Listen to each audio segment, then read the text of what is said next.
Gravitation chapter के question answers discuss करने जा रहे हैं हम लोग। Question number 1, state universal law of gravitation. Theory की शीट में लास्ट क्लास में हमने किया ना ये पूरा। सबसे पहले आप क्या बोलेंगे?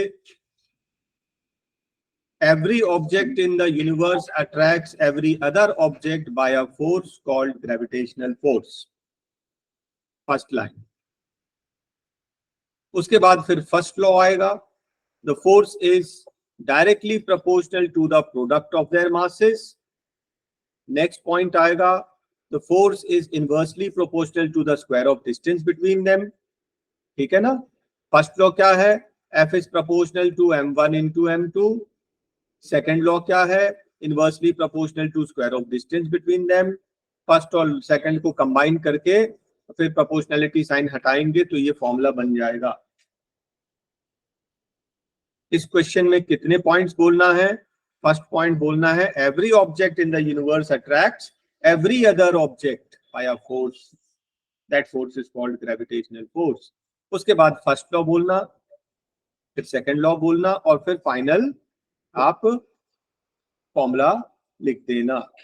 ये डिराइव करने तो बोल नहीं रहा तो हम डिराइव नहीं करेंगे। और फिर मार्क्स के ऊपर हम लोग सॉल्व करते हैं। 2 मार्क्स 3 मार्क्स का तो इतना बहुत, 4 मार्क्स 5 मार्क्स फिर डेरिवेशन भी पूरा कर देंगे। Write the formula for gravitational force.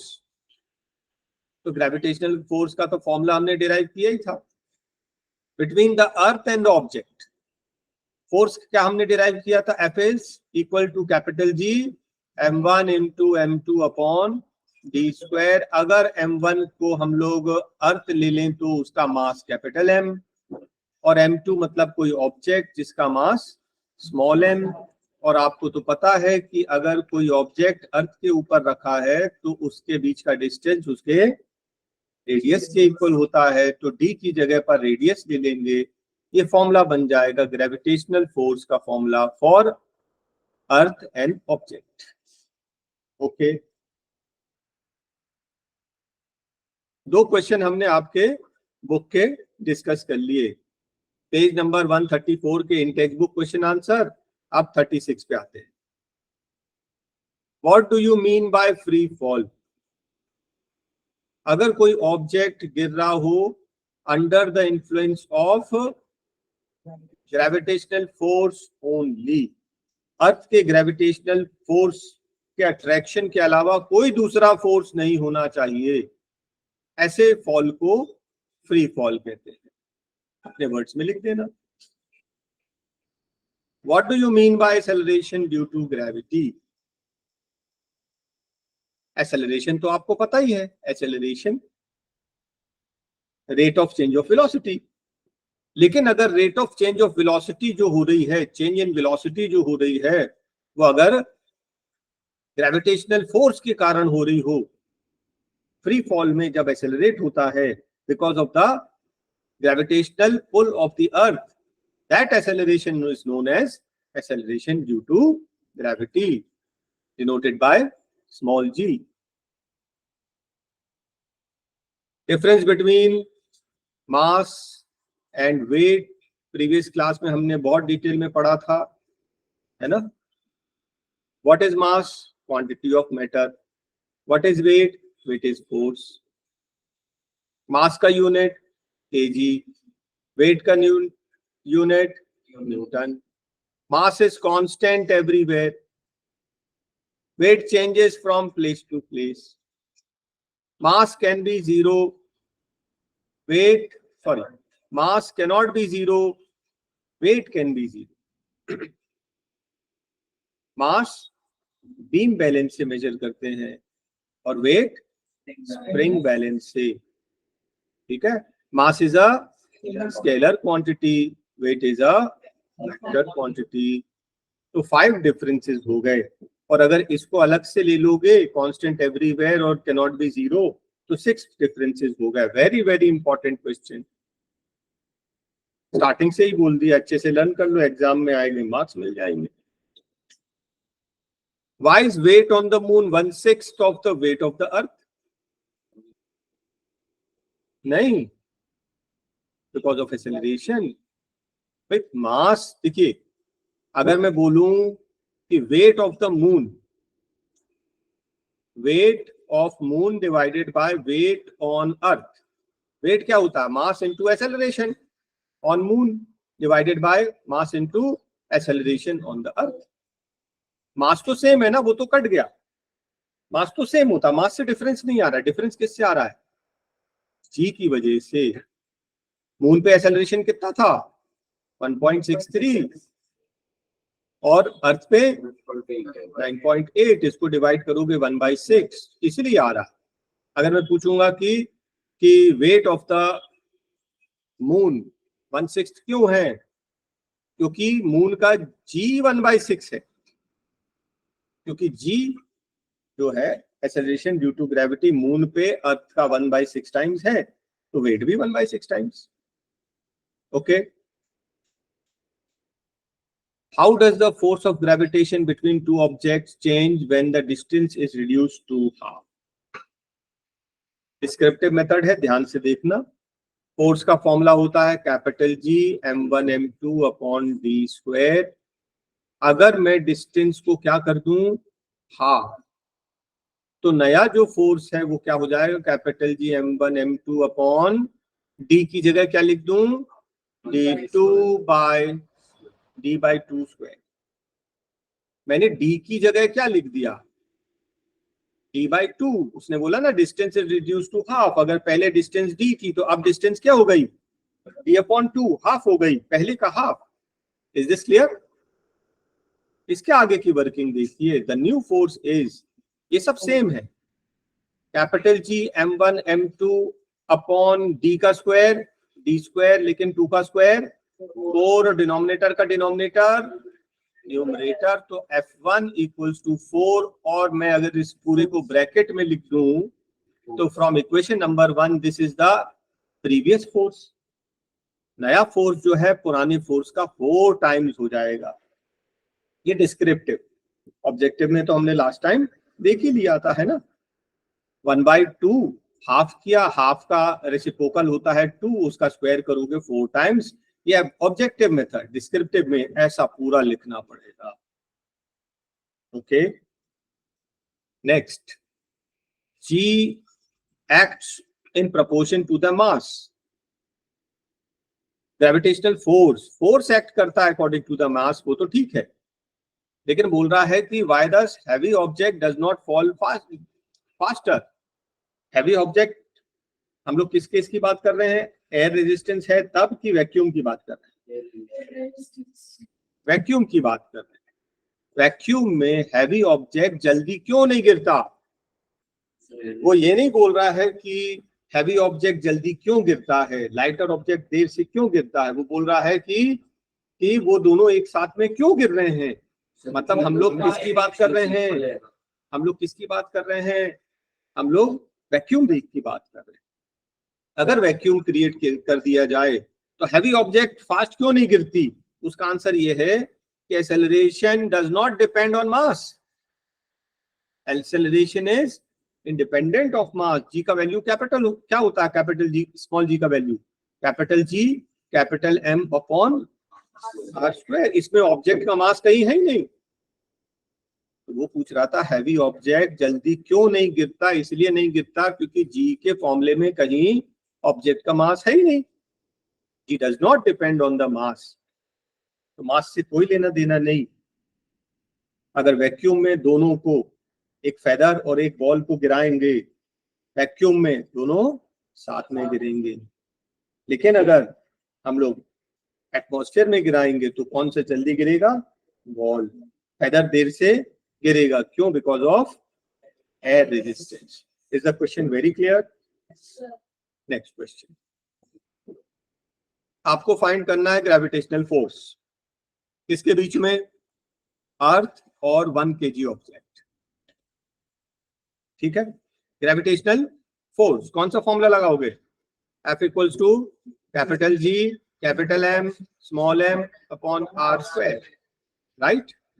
बस जी का वैल्यू 6.7 10⁻⁻11 आपको आपके जो बुक्स में चल रहा है, into mass of the earth 6 into 10 to power 24 kg. Mass of the object 1 kg divided by radius 6.4 10 to power 6 whole square. करीब बस g का value capital M small m r का वैल्यू पुटअप किया. Is that very clear? अब इसके आगे calculation कैसे करें वो मैं आपको समझा रहा हूं. f इक्वल्स टू 6.7 यहां लिख लो, इस 6 को भी यहां लिख लो, 6.4 को यहां लिख लो, एक ब्रैकेट में ये सारे वैल्यूज लिख लो, और सेकंड 12 6 2 12. क्या इतना पहुंच रहे हो? 6 का स्क्वायर, पावर का पावर मल्टीप्लाई, पावर का पावर मल्टीप्लाई, स्क्वायर नहीं है. 6 2 12. आपने नोटिस किया नीचे 12 0 है, ऊपर 13 है ना. इसका वैल्यू कितना आएगा मालूम है? 0.98. और इसमें 13 में से 12 0 कट जाएंगे, बचेगा 1 0, that is 10. 9.98 into 10 9.8 unit Newton. आपका आंसर आ गया. कैलकुलेशन कैसे करना मैंने आपको बता दिया, ऐसे ही कैलकुलेशन आपको. Earth and moon are attracted to each other by gravitational force. Earth क्यों नहीं खिंच जाती है? अब पूछ रहा है कि if the moon is attracted to the earth, why does earth not move? Earth क्यों नहीं मूव करता है? क्योंकि मास है ना. Force is directly proportional to the product of the mass. अब जिसका मास ज्यादा रहेगा वो पुल नहीं हो जाएगा, दूसरे को अपनी तरफ पुल कर लेगा. Mass of the earth is large. Okay, चलिए फिर से न्यूमेरिकल आ रहा है. मास इज डबल्ड, मतलब m1 की जगह क्या लिखना है? 2m1. मेथड वो जो डिस्टेंस वाला किया था ना, मेथड बिल्कुल सेम रहेगा, थोड़ा थोड़ा चेंज ध्यान रखना. स्टार्टिंग कैसे करेंगे? Force is equals to capital G m1 m2 upon d square, equation number 1. अब हम क्या कर रहे हैं?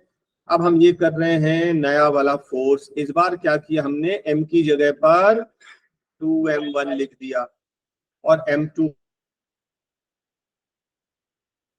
अब जो F1 आ गया, इस 2 को बाहर ले लूं, बाकी सबको capital G m1 m2 upon d square as it is लिख दिया. तो फोर्स क्या हो गया? नया फोर्स 2 टाइम्स द फोर्स. ये जो ब्रैकेट है ये फर्स्ट इक्वेशन से आ गया फोर्स. तो new force is 2 times the original force. क्या इतना क्लियर है? वो देखो जो हमने डिस्टेंस वाला किया था, ये देख लो. उसने बोला था डिस्टेंस हाफ कर दो, तो d की जगह d/2 लिख दिया था. d/2 लिख दिया, d का स्क्वायर d स्क्वायर, और 2 का स्क्वायर 4, लेकिन डिनोमिनेटर का डिनोमिनेटर न्यूमरेटर में चला गया. फिर ये जो ब्रैकेट में हमने जानबूझकर लिखा क्योंकि सब्स्टिट्यूशन दे दें. मेथड में कोई चेंज नहीं आएगा, सारे वैसे ही रहेंगे. ध्यान से देखना. चलिए देखिए, अब वो क्या बोल रहा है?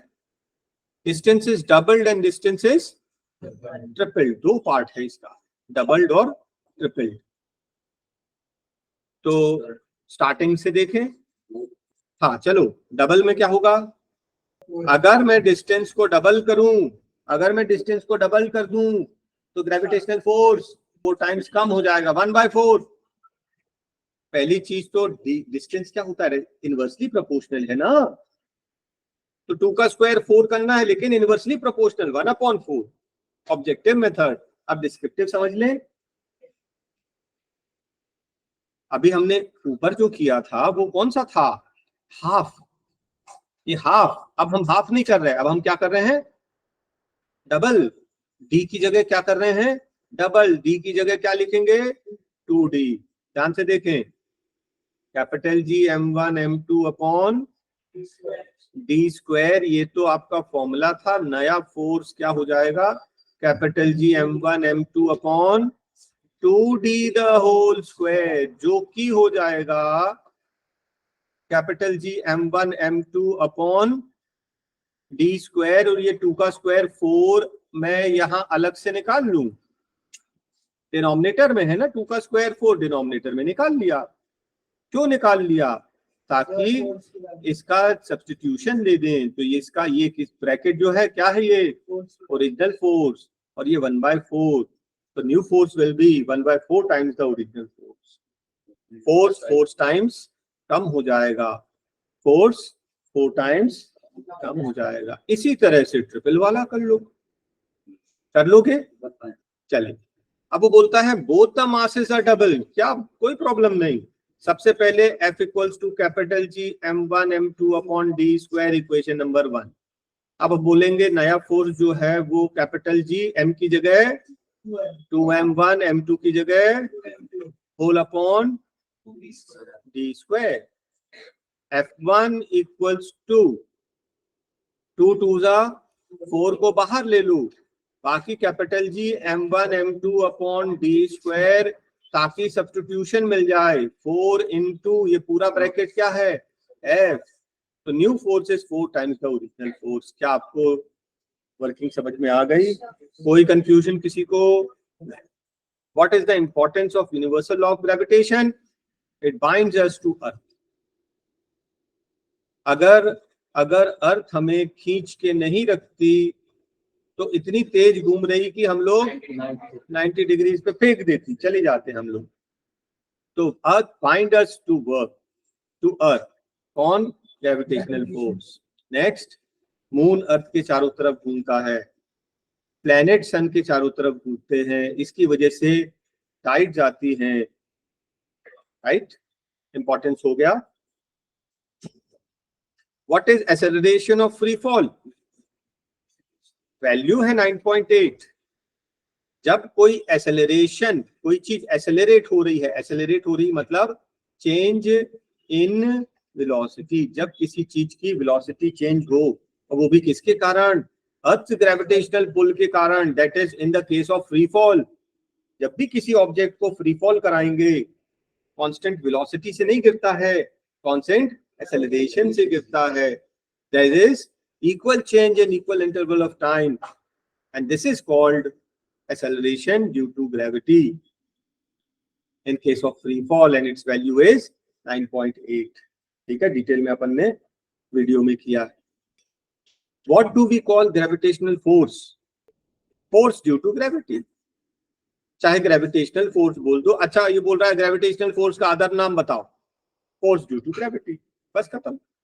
अब वो बोल रहा अमित ने कुछ ग्राम गोल्ड खरीदा और पोल्स पे अपने फ्रेंड को उसने दिया, तो क्या उसका फ्रेंड एग्री करेगा? नो। क्यों? वेट चेंज हो गया। तो जी कहां पे ज्यादा था? पोल्स पे जी का वैल्यू ज्यादा था, तो वहां पे उसने फ्यू ग्राम्स खरीदा, और जब वो इक्वेटर पे आया जी का वैल्यू कम हो गया। जी का वैल्यू कम होने से उसका वेट कम हो गया। वेट कम हो गया तो उसका फ्रेंड एग्री नहीं करेगा, बोलेगा जी तो कम है। ओके, क्यों हो गया? क्योंकि जी का वैल्यू चेंज हो गया। तो जी पोल पे क्या होता है? ज्यादा, और इक्वेटर पर जी का वैल्यू कम, और जी कम होगा तो वेट भी कम होगा। ओके, देखिए एक सिंपल सा क्वेश्चन है।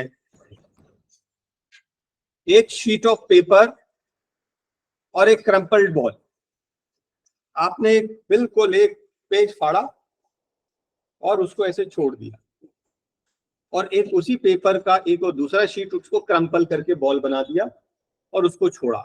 कौन सा पहले गिरेगा? क्रम्पल्ड बॉल पहले गिरेगा, एयर रेजिस्टेंस कम है। और जो पेपर की शीट है, भाई पेपर की शीट का इतना बड़ा साइज है, उसमें सरफेस एरिया ज्यादा है, सरफेस एरिया ज्यादा होने से एयर रेजिस्टेंस ज्यादा होगा, तो एयर रेजिस्टेंस की वजह से ये देर से गिरता है। और क्रम्पल्ड बॉल तो क्रम्पल कर दिया, उसका सरफेस एरिया कम है, तो उसका एयर रेजिस्टेंस कम होगा, वो जल्दी गिर जाएगा। मास का कोई रोल नहीं। हाँ, वो बोलता है मून का 1/6 है,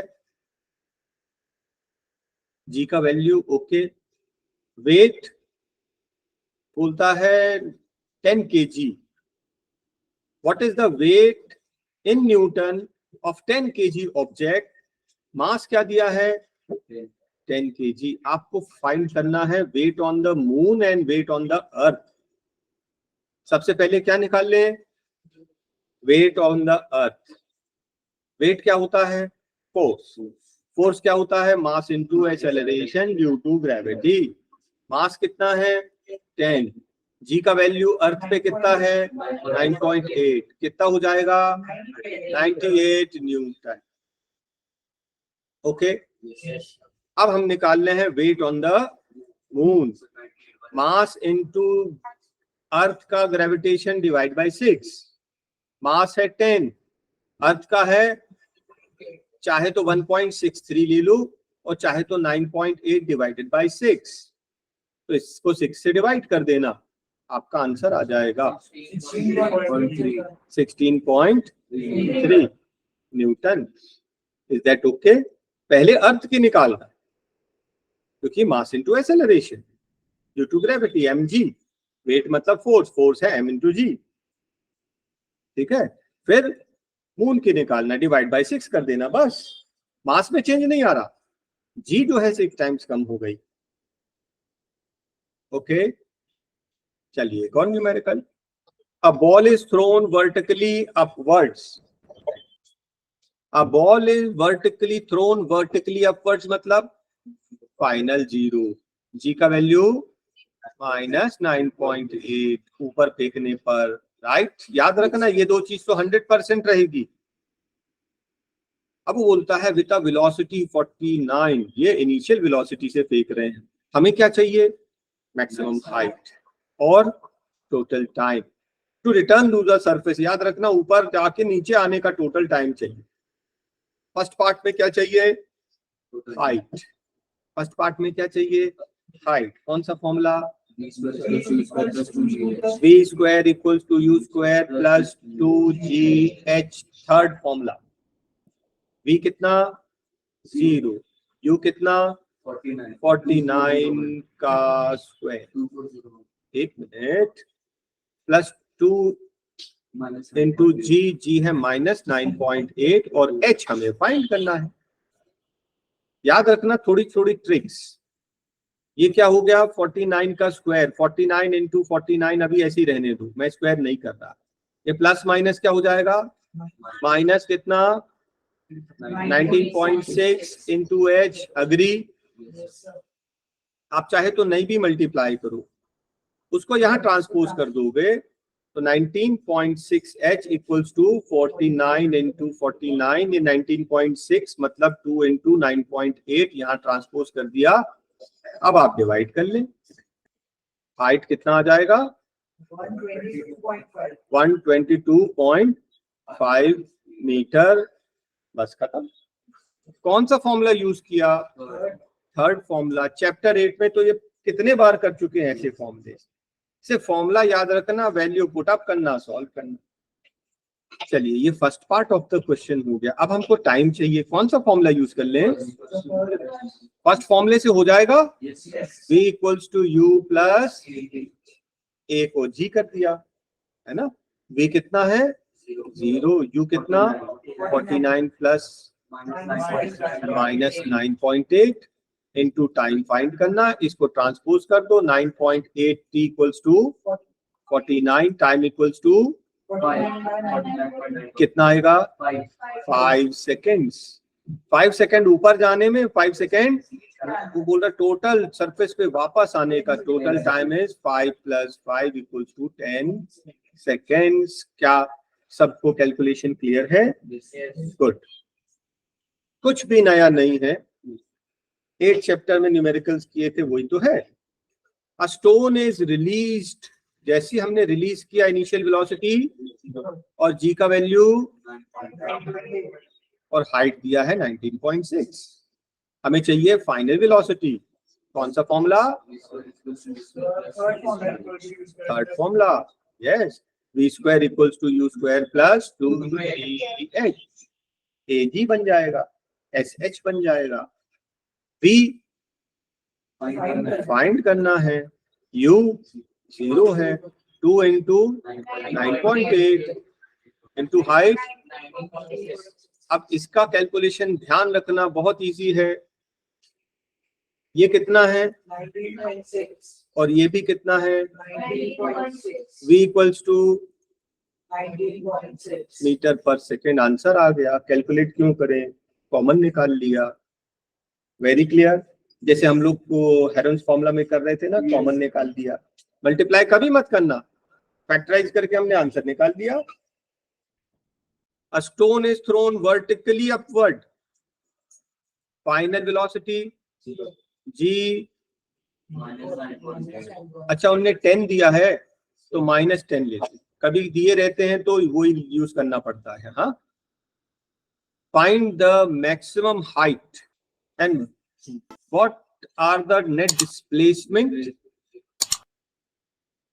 displacement and the total distance covered by the stone. ऊपर फेंकोगे तो वापस नीचे 0 आएगी, तो नेट डिस्प्लेसमेंट तो 0 ही होगा। डिस्प्लेसमेंट इज 0, जमीन से फेंका वापस जमीन पर आ गई, displacement is 0। Total distance yes निकाल लेंगे, हाइट का डबल कर देंगे। तो हाइट निकाल लें, कौन से फॉर्मूले से। देखो टाइम तो है नहीं, कहीं टाइम तो है नहीं, टाइम नहीं है तो थर्ड फॉर्मूला लगता है, v square equals to u square plus 2gh। v 0 u 40 का स्क्वायर प्लस 2 इंटू -10 इंटू h। ये -20h है, ट्रांसपोज कर दो तो 20h इक्वल्स टू 40 इंटू 40। ये 20 यहाँ ट्रांसपोज हो जाएगा, ये 2 बार कट जाएगा। हाइट कितनी हो गई 80 meter. That means the total height is 80 plus 80, that is 160 meter, and the net displacement is 0। किसी को कोई कंफ्यूजन, कुछ भी नया नहीं कर रहे हैं, सिर्फ g का वैल्यू a की जगह g ले रहे हैं और s की जगह h ले रहे हैं। चैप्टर 8 में जो न्यूमेरिकल्स किया था वही न्यूमेरिकल्स है, कुछ नया नहीं। 16 ग्रेविटेशनल फोर्स अर्थ और सन के बीच में कौन सा formula, F equals to capital G m1 m2 upon d square. R तब लेते हैं जब एक प्लेनेट और एक ऑब्जेक्ट लेते हैं, है ना। यहाँ पे दोनों ही हेवनली ऑब्जेक्ट है, m1 m2 बोल देते हैं। ले लो, एक अर्थ और दूसरा सन, क्या फर्क पड़ता है। G 6.7 10 to power -11 as per books. m1 earth को ले लें 6 into 10 to power 24, sun 2 into 10 to power 30 whole upon 1.5 10 की पावर 11 का होल स्क्वायर। अब क्या करना, सारे जो ये वैल्यूज है ना इनको अलग कर लेना। 6.7 into 6 upon into 2 upon 1.5 into 1.5 क्योंकि स्क्वायर है, इसको अलग कर लो और 10 की पावर को अलग कर लो। अब ध्यान से देखिए, 24 में से 11 गया, कितना बचा 13। 13 और 30 कितना हो गया 43 में 11 2 जा 22 माइनस कर दो, कितना बचा 10 की पावर 21 बचा। Is that very clear. अब ये कैलकुलेशन हमें करना है, तो ये calculation 6.7 into 12 6.7 into 12 divided by 2.25 35.73 35.733। रुक तो जाओ, 35.733 10 की पावर 21। अब आपका आंसर बताइए क्या आया था, 3.5 और 10 की पावर 22 वही हो गया ना। ऐसा समझ लो 22 के लिए,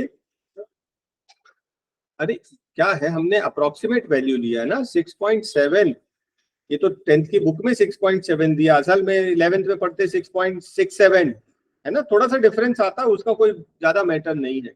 मैटर ये है कि सही ऑर्डर में आए, 10 की पावर 0 जो सही आए वो सबसे ज्यादा इंपॉर्टेंट। हाँ, तो आप एक काम करें, यहां देखो, ये देखो मैंने ये किया, 10 से मल्टीप्लाई डिवाइड कर दिया, अलाउड है? Yes, sir.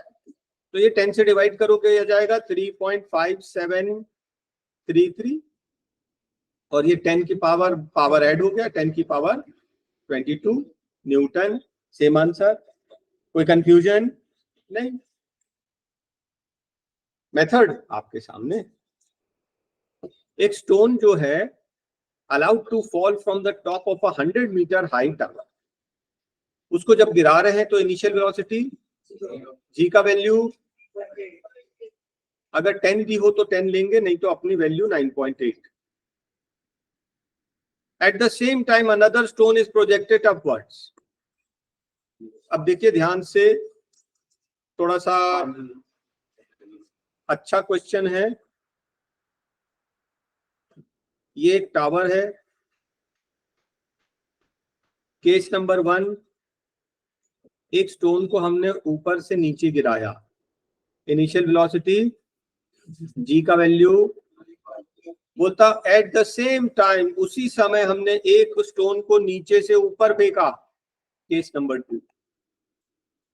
जब हम उसको ऊपर फेंक रहे हैं तो फाइनल वेलोसिटी जी का value, is that very clear? किस वेलोसिटी से फेंका? 25 से। क्या क्वेश्चन क्लियर हुआ? ये दोनों कहाँ मिलेंगे?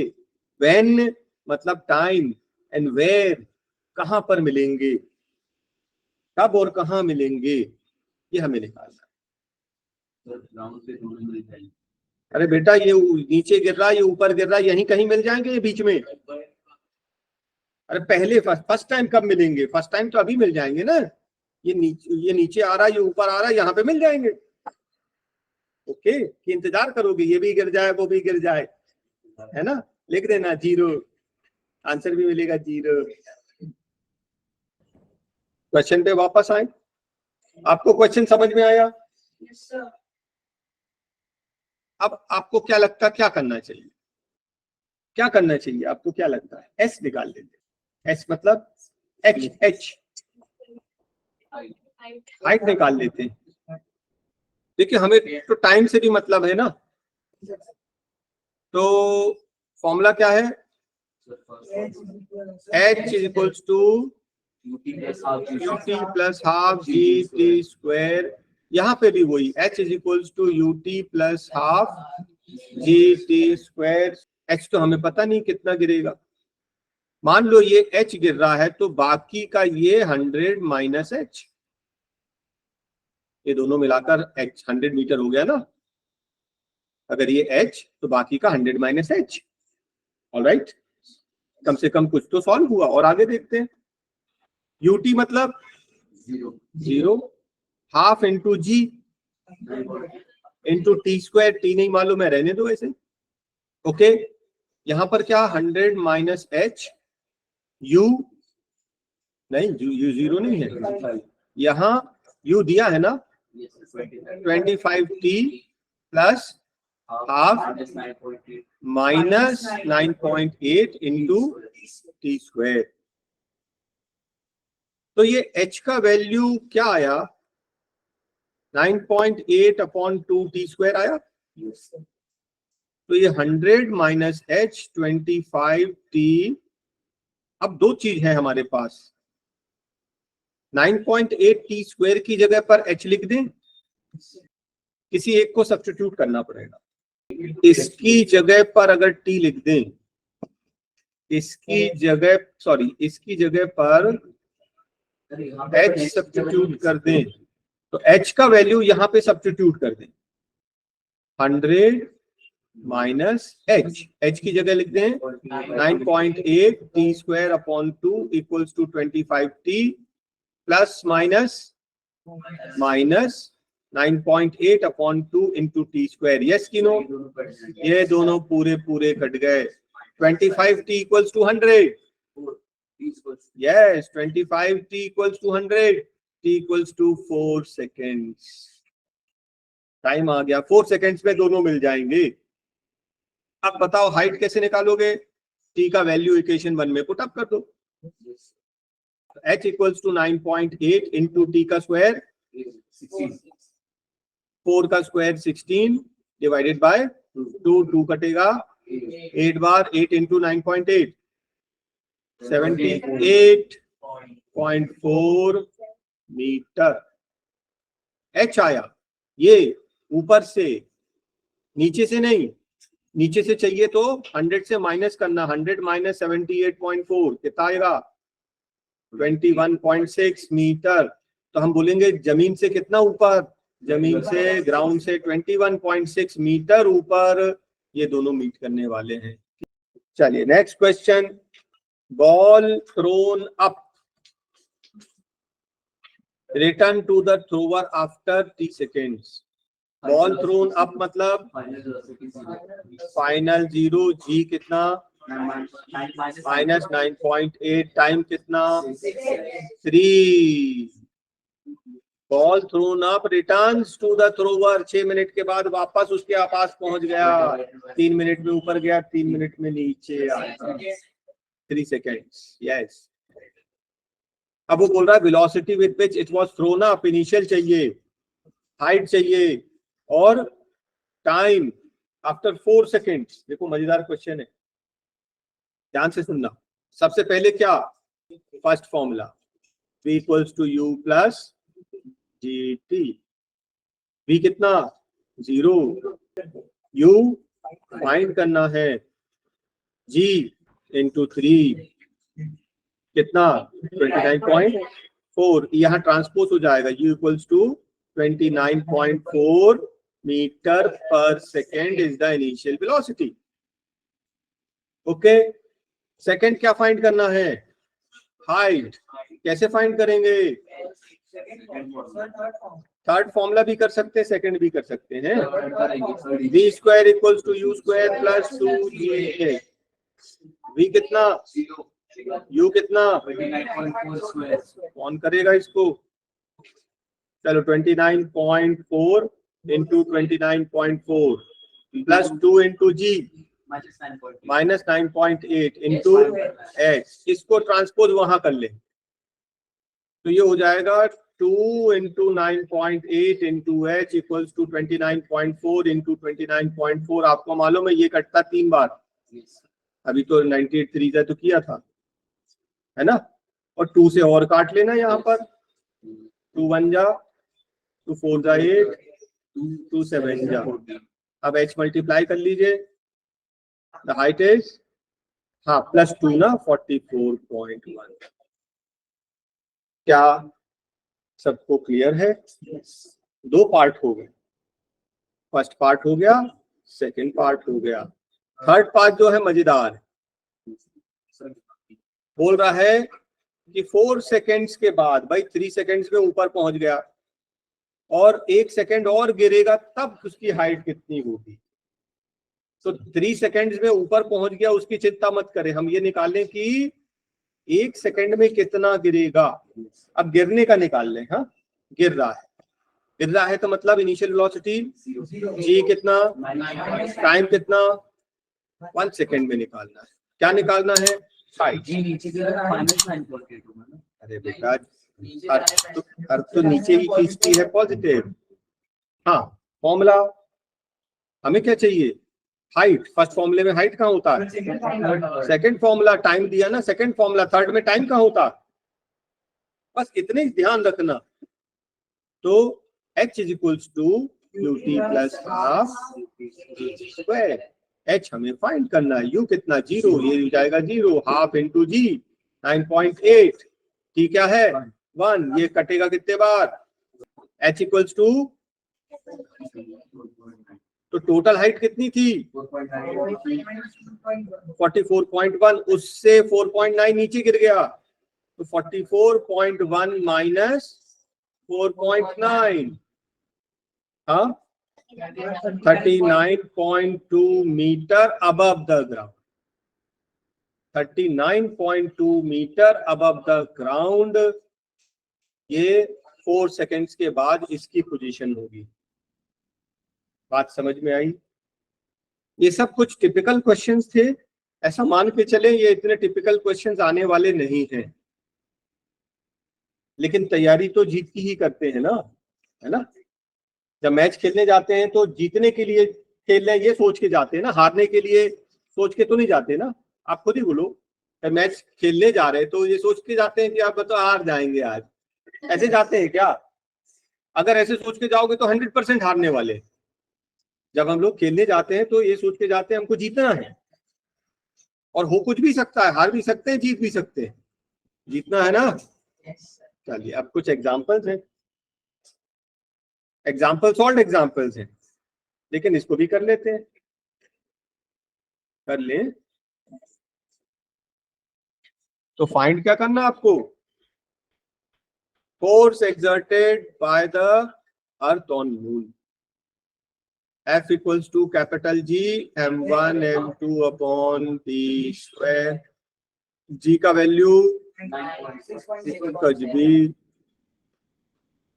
वैल्यू तो गिवन है, m1 कितना, m2 कितना, डिवाइडेड बाय किलोमीटर में था, इनटू 1000 करना है, 3 जीरो बढ़ जाएंगे, द होल स्क्वायर। यूनिट पे ध्यान रखना। अब जैसा पहले किया था 6.7 इंटू 6 इंटू 7.4 इंटू 3.84 इंटू 3.84, इसको अलग कर लो। 10 की पावर 24 में से 11 गया, कितना बचा? 13 प्लस 22 कितना हो गया?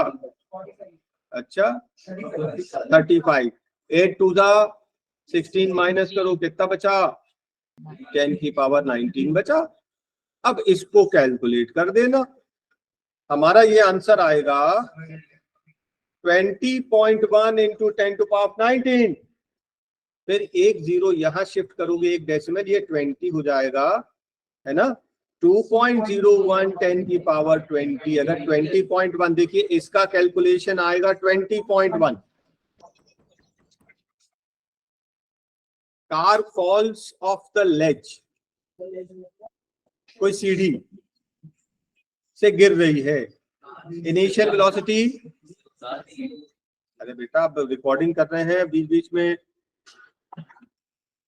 फिर से देखें। लेज मतलब सीढ़ी, या समझ लीजिए खाई से कहीं से गिर रही है। स्टार्टिंग से देखें, कार फॉल्स ऑफ, गिर रही है, इनिशियल वेलोसिटी 0, जी का वैल्यू 10 लेने बोला है, टाइम कितना दिया? 5 सेकेंड्स, 0.5 सेकेंड्स। बोलता है कि स्पीड से वो स्ट्राइक करेगी, फाइनल वेलोसिटी निकालना है, स्पीड निकालना है ड्यूरिंग द 0.5 को average speed, total distance upon total time, average speed, है ना। एवरेज स्पीड, एवरेज वेलोसिटी तो नहीं बोल रहा, एवरेज वेलोसिटी बोल रहा होगा, चेक कर लेंगे। और फिर हमें फाइंड करना है। अरे मेरे को जब बोलता हूं तो बीच में रिकॉर्डिंग में समझ में नहीं आएगा।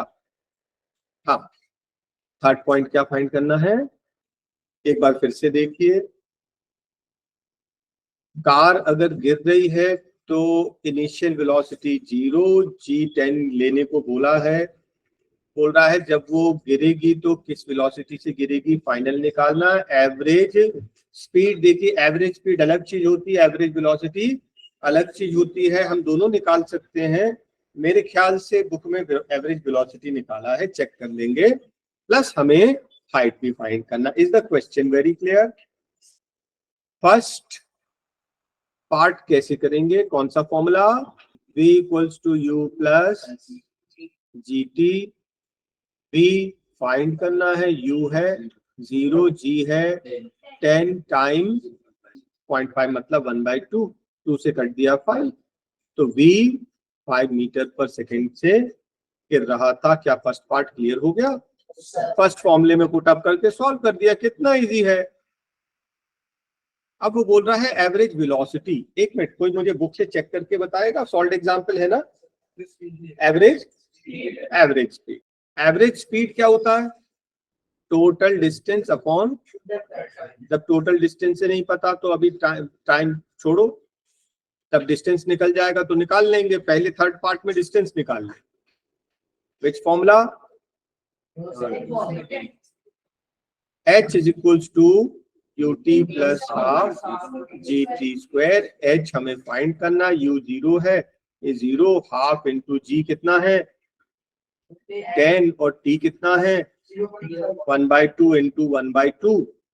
तो हाइट कितनी हो गई 10 डिवाइडेड बाय 2 कितना हो गया 5, 5 का आधा 2.5, 2.5 का आधा 1.25 मीटर। चेक करो हाइट सही है। Yes, sir. अब ये वैल्यूज चेक कराते जाना। हाँ, अब चाहिए एवरेज स्पीड। टोटल डिस्टेंस कितना 1.25 मीटर। टोटल टाइम कितना? Total time half means 1/2। Half means 1/2, denominator का डिनोमिनेटर न्यूमरेटर, तो ये 2 ऊपर मल्टीप्लाई हो जाएगा 2.5 मीटर पर second. Please confirm. Yes, is that okay? Good. पहले हमने फर्स्ट पार्ट किया फर्स्ट फॉर्मूले से, फिर थर्ड पार्ट किया सेकंड फॉर्मूले से, और उसके बाद एवरेज स्पीड का फॉर्मूला लगा दिया। राइट, आगे बढ़े। Example number 3। अब ये सब सॉल्व एग्जाम्पल है, बुक के सॉल्व, लेकिन मैं आपको समझा रहा हूँ, आपको करना तो कैसे करेंगे, एग्जाम में क्या आएगा हमको नहीं मालूम। Object thrown vertically upwards, final 0, height बोलता है 10, जी कितना -9.8। हमें क्या करना है, किस वेलोसिटी से फेंका था, u फाइंड करना है, और टाइम, u और टाइम। कौन सा फॉर्मूला? हाँ, third, v square equals to u square plus 2gh। v कितना 0, u फाइंड करना 2 इंटू जी, जी कितना है -9.8 इंटू 10। Is that okay? अब ध्यान से देखना, इसको मल्टीप्लाई करेंगे तो कितना आएगा 19.6, 19.6 इंटू 10 196, 196 यहाँ चला गया, u square equals to 196, u equals to 14 का स्क्वायर 196। जैसे कर लो, जिसको जैसे इजी लगे। तो देखो इजी आ गया, इतना डिफिकल्ट नहीं था। अब क्या चाहिए, which formula? First, v equals to u plus 80 gt। v कितना है 0, u कितना है 14, g कितना -9.8। टाइम, इसको यहाँ ट्रांसपोज कर लो, 9.8 into t equals to 14, t equals to 14 divided by, calculate कर लो कितना है 1.43 seconds।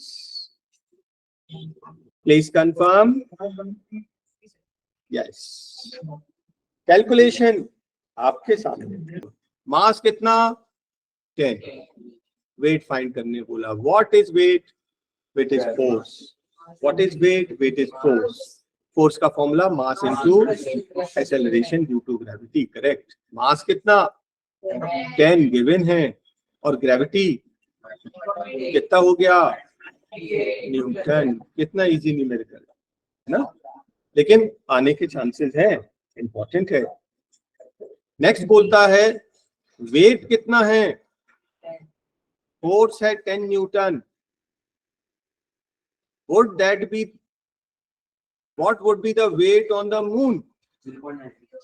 Divided by 6। अरे वेट अर्थ पे कितना है 10, मून पे वेट कितना होगा डिवाइड बाय 6। उसका g 6 टाइम्स कम है तो डिवाइड बाय 6। 10 डिवाइड बाय 6 बताओ 1.6666 approximately 1.67 Newton, and that is